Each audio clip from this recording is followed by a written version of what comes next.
अस्सलामुअलैकुम। आज की क्लास में भी हम कुछ बेसिक डेफिनेशंस को ही स्टडी करेंगे, जिसमें सबसे पहली आपके पास रिलेटिव एटॉमिक मास है। It is the average mass of naturally occurring isotopes compare with mass of carbon atom C equal to 12।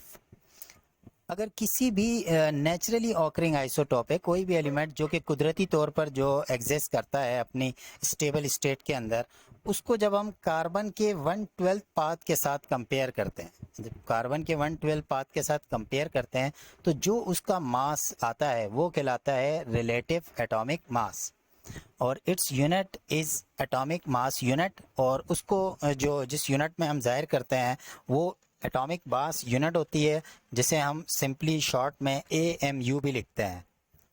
और जो हमारे पास 1 AMU होता है वो बराबर होता है 1.66 10⁻⁻24 ग्राम के। इसके बाद हमारे पास एम्पेरिकल फार्मूला है। The formula showing the minimum relative number of atom in a molecule is called as empirical formula. ऐसा फार्मूला जो कि किसी मॉलिक्यूल के अंदर कम से कम रिलेटिव नंबर ऑफ एटम को शो करे, यानी ये ऐसा फार्मूला है जो कि सिंपल रेशो को शो कर रहा होता है एटमों के। इसको हम ज़रा एक मिसाल से समझ लेते हैं कि जैसे अगर आपके पास ये एक बेंजीन का एक्चुअल फार्मूला है कि जिसके अंदर बेंजीन में कार्बन के 6 एटम और हाइड्रोजन के 6 एटम, ये एक्चुअल नंबर ऑफ एटम मौजूद है जिसको हम मॉलिक्यूलर फार्मूला बोलते हैं। तो अगर हम इसका सिंपल रेशो निकालें तो 6 और 6 का जो सिंपल रेशो आता है वो 6 1 जा 6 6 1 जा 6। तो हमारे पास 1:1 के अंदर जो है ये बेंजीन के अंदर जो एटम है 1:1 के अंदर है। तो ये जो सिंपल रेशो हमने निकाला 1:1, ये कहलाएगा आपके पास एम्पेरिकल फार्मूला। यानी अब ये C6H6 हमारे पास बन जाएगा CH, जिसमें कार्बन का भी एक एटम हो जाएगा और हाइड्रोजन का भी एक एटम। तो द फार्मूला जो कि ऐसा फार्मूला जो कि सिंपल नंबर ऑफ एटम को शो कर रहा हो वो हमारे पास एम्पेरिकल फार्मूला कहलाएगा। और इसके बरक्स जो मॉलिक्यूलर फार्मूला है वो एक्चुअल नंबर ऑफ एटम को शो करेगा। The formula which show the actual number of atom in a molecule is called as molecular formula. और ऊपर ही की मिसाल को यहाँ कोट कर देते हैं कि molecular formula of benzene is C6 and H6। इसके बाद हमारे पास है एटॉमिक नंबर, और एटॉमिक नंबर का जो सिंबल है वो Z है, Z से इसको शो करते हैं। और ये 2022 के मॉडल पेपर के अंदर भी आया है। The number of proton present in the nucleus of an atom is called as atomic number. किसी एटम के न्यूक्लियस में जो प्रोटॉनों की तादाद होती है वो एटॉमिक नंबर कहलाती है। जैसे कि हम जानते हैं कि न्यूक्लियस के अंदर एक तो प्रोटॉन होते हैं और एक न्यूट्रॉन होते हैं। तो ये जो प्रोटॉन की तादाद है ये हमारे पास क्या कहलाती है, एटॉमिक नंबर, और इसको Z से जाहिर करते हैं। आप जैसे फॉर एग्जाम्पल आपके पास जो हीलियम है, हीलियम का जो एटॉमिक नंबर है आपके पास वो 2 है। तो इसका मतलब ये है कि इसके अंदर प्रोटॉनों की तादाद कितनी है, 2 है। मास नंबर या एटॉमिक मास, मास नंबर इसको A से जाहिर करते हैं। ये भी मॉडल पेपर के अंदर पूछा गया है 2022 के।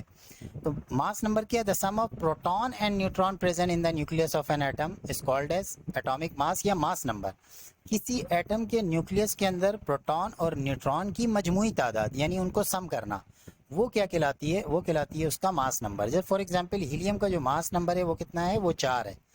तो इसका मतलब ये है कि इसमें प्रोटॉन कितने हैं वो नीचे से पता चल गया, 2 हैं। तो बाकी 2 क्या है, न्यूट्रॉन है। और दोनों का सम कितना हो गया, 4। और ये 4 जो सम है ये क्या कहलाएगा, मास नंबर या एटॉमिक मास कहलाएगा।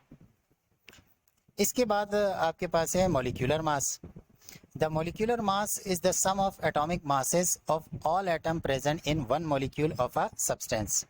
एक मॉलिक्यूल में मौजूद एटमों के एटॉमिक मास का सम जो है वो मॉलिक्यूलर मास कहलाता है। जैसे फॉर एग्जांपल आपके पास कार्बन डाइऑक्साइड है, इसमें कार्बन का एक एटम है, ऑक्सीजन के 2 एटम है। और कार्बन के एक एटम का मास होता है 12 AMU, और ऑक्सीजन के एक एटम का होता है 16। तो 2 एटमों का हो जाएगा कितना, 32।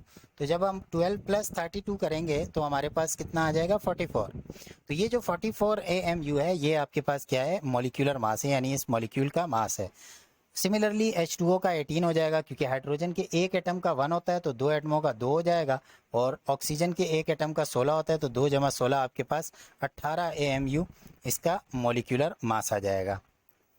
इसके बाद हमारे पास है फार्मूला मास, और the sum of atomic masses of all atom in a formula unit is called as formula mass. तो फार्मूला मास भी सम ऑफ एटॉमिक मासेस ही है, बट होता क्या है कि ये वो कंपाउंड होता है जो कि आयनिक कंपाउंड हो। जैसे पीछे हमने पढ़ा था कि आयनिक कंपाउंड तब होता है कि जब एक मेटल और एक नॉन मेटल आपस में मिलकर बना रहे हो। तो ऐसा जो आपके पास कंपाउंड है, जैसे फॉर एग्जांपल सोडियम क्लोराइड, इसमें एक मेटल था और एक नॉन मेटल था।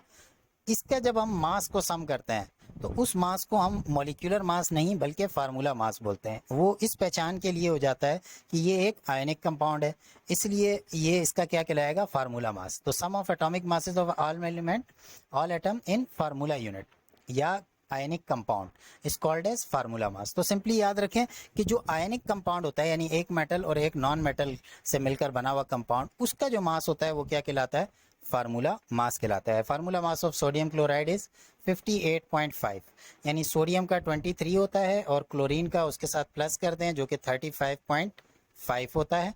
तो जब हम ये प्लस कर देंगे तो हमारे पास जो रिजल्टेंट में आंसर आ जाएगा वो आएगा 58.5।